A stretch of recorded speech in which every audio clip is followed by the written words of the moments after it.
a trailer in front of Top Gun Maverick. Hot movie. You've got Mission Impossible, which doesn't come out until next summer, but both Tom Cruise and Paramount want you to know to get ready to do it all again next summer with them.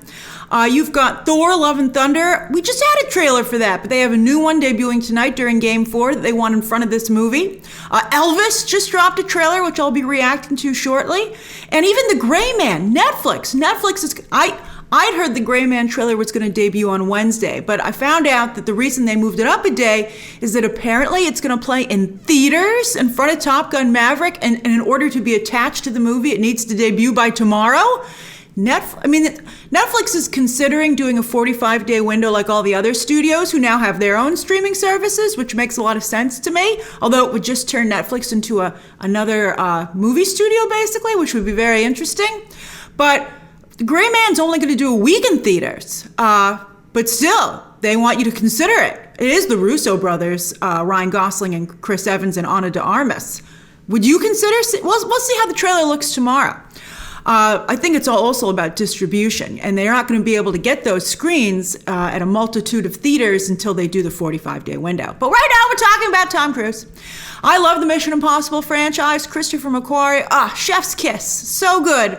I saw the last one, Fallout, 3 times in theaters, twice in IMAX. It was so incredible. Christopher McQuarrie does not get enough credit as a filmmaker and a writer, but then, of course, he exclusively works with Tom Cruise. So I think that, gives all the credit to Tom Cruise, which, it's both of them. All right, let's take a look. Dead Reckoning, Part 1. Here we go. Great title, by the way. Yeah. Wish Henry Cavill were back.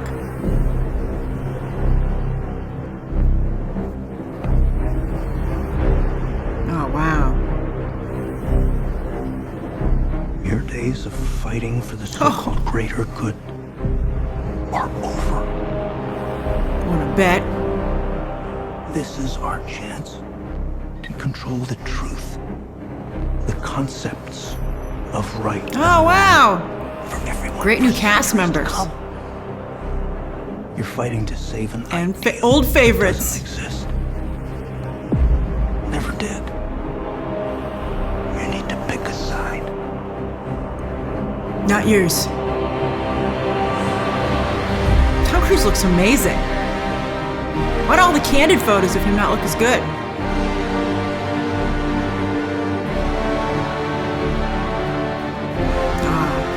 What gorgeous locations.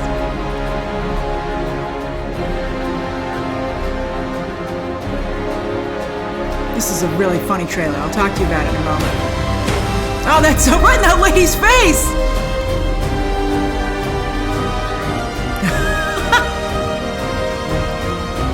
Little car chase.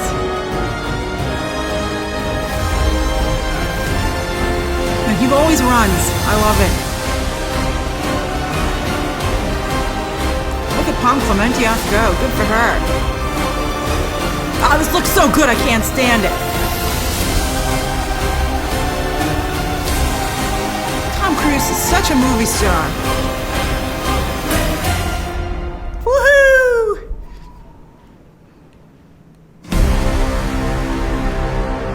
Looks like an eye.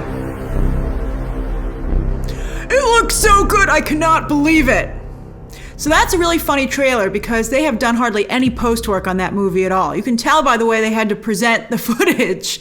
They just kind of showed, that's a little bit what it looks like to watch dailies when, the people at the studio get the footage back and they see how it's looking. They're like, okay, let me see what you filmed before it's been edited, remixed, color corrected, all those fun things that make it the slick package that you eventually get in the multiplex. So it's crazy that they just kind of took the dailies and put it to some good music, and they had that one guy's monologue, and I thought they cut a decent trailer. It got me excited. They showed a lot, but because there was no dialogue and because it was so raw, I still think that I don't think they ruined it. I think, we gotta wait a year for that, but I'll gladly wait. I can't wait. And that's only part 1. This is a 2-parter. They shot them back to back. Well, COVID really messed it up. Then he took a mysterious break to go to Atlanta. But they shot these movies back to back so that they can release once they do come out in close succession. And they also had to push them back a little bit for Top Gun to make sure that Top Gun could play in theaters. And having seen Top Gun, that was the right call. That is definitely a theatrical experience on the biggest screen you can find. I'm going to see it again this weekend on IMAX. It's so good. All right, so what did you think? What did you think of watching a trailer like that? And what do you think of all these trailers wanting to be in front of Top Gun Maverick? Do you think it's a hot movie? Are you starting to feel the burn? And are you planning to see it this weekend? Lots of tickets left. I think they're going to do a very heavy walk-up business.